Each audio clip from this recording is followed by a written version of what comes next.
1 नहीं, 2 नहीं, 3 नहीं, 4 नहीं, 8 नहीं, गिन भी नहीं सकता। लिटरली इतने बंदों ने मेरे को इस बारे में पूछा एंड परेशान कर दिया है। वो चीज़ है मेरे बाल।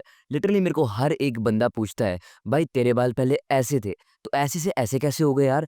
तूने ये इतने बाल अपने अच्छे कैसे कर लिए? तूने कुछ ट्रीटमेंट करवाया, ये करवाया, वो करवाया?" एंड मैं परेशान हो चुका हूँ लिटरली। अब तो मेरे कमेंट सेक्शंस में भी लोग पूछ रहे हैं।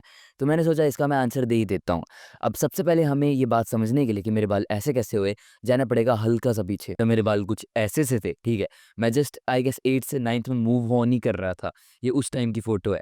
अब मेरे ना बाल क्या होते थे, बिल्कुल छोटे लेंथ के थे।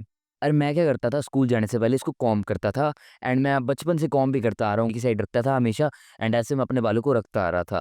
बट फिर क्या होता है, मैंने अपने बालों को ना हल्का सा ऐसे नीचे फेंकने लग गया था यहाँ से, ये चीज़ फेंकने लग गया था एंड मेरे पे से थोड़ी बहुत ही ठीक लग रही थी, मेरे को ऐसा लगता है। तो फिर मैं ऐसे ही अपने बालों को रखने लग गया। बट बाद में मैं अपने बालों के ऊपर काफ़ी नोटिस डालने लगा, काफ़ी परेशान होता था स्टाइलिंग के ऊपर। इसीलिए मैंने अपने बालों को लंबा भी उसी कारण किया है कि मेरे को पता लग जाए मेरा बेस्ट हेयर स्टाइल कौन-सा है।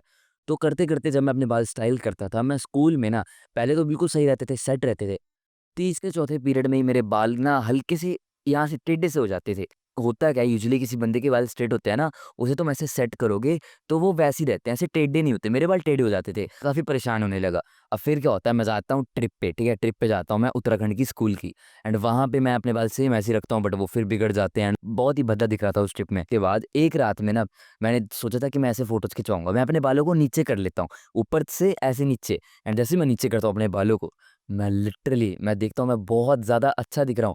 पहले से वे बेटर दिख रहा हूँ। मेरे बाल हल्के से मेसी से भी लग रहे थे। तो काफ़ी अच्छे लग रहे थे मेरे पे एंड यही मैंने चीज़ फिर करने लगी स्टार्ट। ठीक है, मैं अपने बालों को कॉम्ब करना छोड़ दिया एंड ऐसे ही नीचे रखने लग गया मैं। मेसी सा स्टाइल रखने लग गया एंड धीरे-धीरे, धीरे-धीरे, धीरे फिर मैंने अपने बालों को लंबा करना शुरू कर दिया एंड जैसे-जैसे मैं अपने बालों को लंबा करता गया और मेरे बाल बेटर होते गए एंड और मेरे बालों में ऐसे टेक्सचर सा आता गया और कर्ली कह सकते हो तुम होते गए एंड करते आज मेरे बाल कुछ ऐसे हो चुके हैं। तो इसीलिए काफ़ी लोग मेरे को देख के घबरा भी जाते हैं।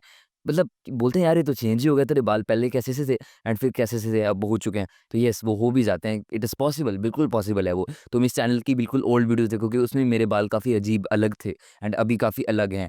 तो अब मैं सिंपल सा अगर तुम्हें एक पॉइंट बताऊँ, मैंने कोई भी ट्रीटमेंट नहीं करवाया, कुछ भी नहीं करवाया। ये इसीलिए हुआ क्योंकि मेरे बाल नेचुरली कर्ली थे एंड येस ये सच है, मेरे पापा के बाल खुद कर्ली हैं तो इसलिए मेरे भी कर्ली हैं। एंड एक और चीज़ मैं तुम्हें कहना चाहूँगा, देखो पहले मेरे बाल छोटे भी थे, तो जब बाल छोटे होते हैं कर्ल्स इतने दिखते नहीं हैं। बट स्टिल मैं वो वाला पॉइंट कह रहा था ना कि जैसे कॉम्ब करता हूँ बाल बिखर जाते थे, वो इसलिए बिखरते थे क्योंकि कर्ली थे बाल मेरे। ठीक है? वो आगे से टेढ़े हो जाते थे, तो वो इसीलिए होता था एंड जैसे-जैसे मैं बालों को बड़ा करता गया मेरे कर्ल्स दिखते हैं एंड अगर छोटे बालों पे मैं कंघी मार लूँ ना वो स्ट्रेट अप ईयर होते हैं, चाहे कर्ली भी क्यों ना हो।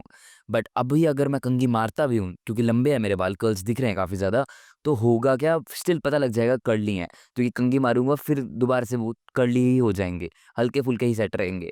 तो इसीलिए मेरे बाल अब कर्ली ही रहते हैं एंड लोगों को पता लग जाता है एंड काफ़ी ज़्यादा चेंज मेरे अंदर नज़र आता है। बट चलो मान लेता हूँ तुम्हारे बाल नेचुरली कर्ली नहीं है एंड तुम्हें इन्हें कर्ली करना है। देखो फ़र्स्ट ऑफ ऑल मैं तुम्हें मुँह पे चाँटा मारूँगा, तुम्हें कर्ली करना क्यों है? देखो तुम्हारे जो नेचुरल तुम्हें चीज़ मिली है, स्ट्रेट हेयर मिले हैं, जो भी हेयर मिले हैं, वो मिले हैं because of your skull shape. ठीक है? तुम्हारी खोपड़ी का साइज़ कितना है एंड तुम्हारे अकॉर्डिंगली तुम्हें तुम्हारे हेयर्स मिले हैं। अब उसके साथ अगर तुम छेड़-छाड़ी करते हो, मेरे को नहीं लगता कुछ वर्थ इट रहने वाला है। करवाओगे जाके पर्म करवाओगे, पैसे लगेंगे, बार-बार करवाना ही पड़ेगा, परमानेंट फिक्स तो कुछ होगा नहीं एंड वो इंस्टेंट तुम्हें और सूट भी ना करे। क्यों? क्योंकि जो चीज़ तुम्हें नेचुरल मिली है, वो तुम्हारे हिसाब से मिली है। तो उसको प्रिज़र्व करो एंड उसी के साथ अपना बेस्ट दिखने की कोशिश करो। कर्ली हेयर्स के पीछे मत भागो या फिर कर्ली हैं तो स्ट्रेट के पीछे मत भागो। देयर इज़ अ रीज़न कि तुम्हें वो हेयर्स मिले हैं, ठीक है? कोई रीज़न होगा उसके पीछे, तो उसी पे रहो। बट हाँ यार, ये काफ़ी वैसे रेयर होते हैं मेरे हिसाब से, कर्ली हेयर सबके नहीं होते।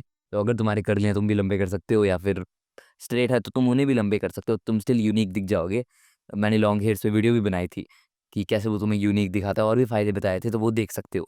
And last but not the least, अगर तुम मेरी तरह यहाँ से यहाँ तक की ट्रांसफॉर्मेशन करना चाहते हो एंड मैं तुम्हें पर्सनली कोच करने वाला हूँ, मतलब हर हफ्ते तुम मेरे से बात करोगे, तुम्हारी पर्सनल ट्रैक करने वाला हूँ गाइडेंस, सिर्फ़ और सिर्फ़ ₹300 में, most affordable. I don't think कोई इतने में तुम्हारे साथ ये करने वाला है एंड पूरी तुम्हारी ज़िम्मेवारी लेता हूँ मैं ट्रांसफॉर्मेशन की। तो नीचे मैंने एक लिंक दे रखी है, उस पे क्लिक करो। बट अगर तुम्हें मेरे ऊपर भरोसा है तभी इस कोर्स कहूँगा, प्रोडक्ट को लेना। ये प्रोडक्ट तुम्हारी एक्चुअली लाइफ़ भी बदल के रख सकता है। मैं हॉनेस्टली इस बात की ज़िम्मेवारी लेता हूँ। So with in that being said, keep levelling up.